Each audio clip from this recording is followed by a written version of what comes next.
பிரியமானவர்களே, ஆண்டவரின் நாமத்தில் மீண்டும் ஒரு முறை உங்களை வாழ்த்துகிறேன். இயேசுவோடு பேசுவோம் வாருங்கள் என்ற இந்த வார்த்தைக்கு உங்களை அழைக்கிறேன்.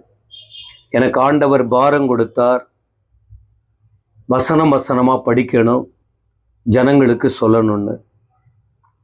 இது பிடிக்கிறவங்க பாருங்க, மற்றவங்களுக்கும் பகிருங்க. ஏசப்பாவை நேசிக்கிறவங்க, இந்த வசனத்தின் மேலே ஆசை உள்ளவங்க, மற்றவங்களுக்கு இது விளங்காது.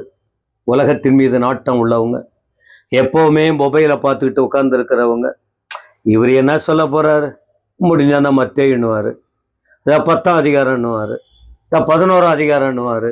இதெல்லாம் கேட்டுக்கிட்டு நாம் இருக்க முடியுமா? அவங்களுக்கெல்லாம் வேலை இல்லை. ஓகே, பரவாயில்ல.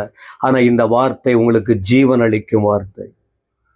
இந்த வார்த்தை உங்களை வாழ வைக்கும் வார்த்தை. இந்த வார்த்தை உங்களை மேன்மைப்படுத்தும் வார்த்தை. இந்த ஒவ்வொரு வார்த்தையின் மூலம் அநேக காரியங்களை நீங்கள் கற்றுக்கொள்ள முடியும், தெளிவு பெற முடியும், அநேக காரியங்களை அறிந்து கொள்ள முடியும். மத்தேயு 11:1 இப்போ நான் சொல்றேன். இயேசு தம்முடைய 12 சீஷர்களுக்கும் கட்டளை கொடுத்து முடித்த பின்பு அவர்களுடைய பட்டணங்களில் உபதேசிக்கவும் பிரசங்கிக்கவும் அவ்விடம் விட்டு போனார். 2 காரியம் நடக்குது. ஆண்டவர் என்ன பண்ணாரு? மற்றவர்களுக்கு கற்றுக் கொடுக்கிறார். பிறகு அவர் என்ன செய்யறாரு? கற்றுக் கொடுத்ததை செயல்படுத்துகிறார். கற்றுக் கொடுக்கிறார், கற்றுக் கொடுத்ததை செயல்படுத்துகிறார். யாருக்கு கற்றுக் கொடுத்தார்? சீஷர்களுக்கு.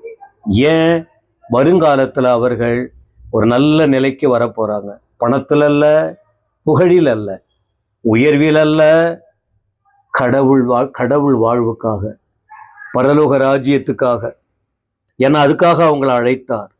அப்போ அவர்களுக்கு 12 சீஷர்களுக்கும் கற்றுக் கொடுத்தார், கட்டளை கொடுத்து முடிச்சிட்டார். என்ன பண்ணணும், எங்க போகணும், என்ன செய்யணும், எப்படி இருக்க வேண்டும் என சொல்லாம ஒருத்தவருக்கு சொல்லி கொடுக்காம எதிர்பார்க்க கூடாது பாருங்க. அப்ப இவங்களுக்கு சொல்லிட்டார். அப்ப சொன்ன பிறகு இவர் அமைதியா போய் ரெஸ்ட் எடுத்தாரா? அமைதியா உட்கார்ந்தாரா? இல்லை.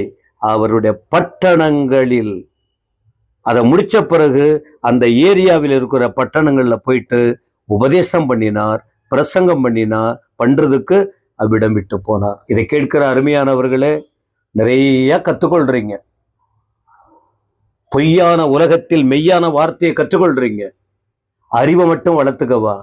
இயேசுவானவரே செய்தார். போங்க, போய் சாட்சி சொல்லுங்க, ஆண்டோடைய வார்த்தையை சொல்லுங்க, ஞானத்தை வளர்த்துங்க, நல்வழியை படுத்துங்க, தேவ ராஜ்யத்துக்கு ஆயத்தப்படுத்துங்க. கர்த்தர்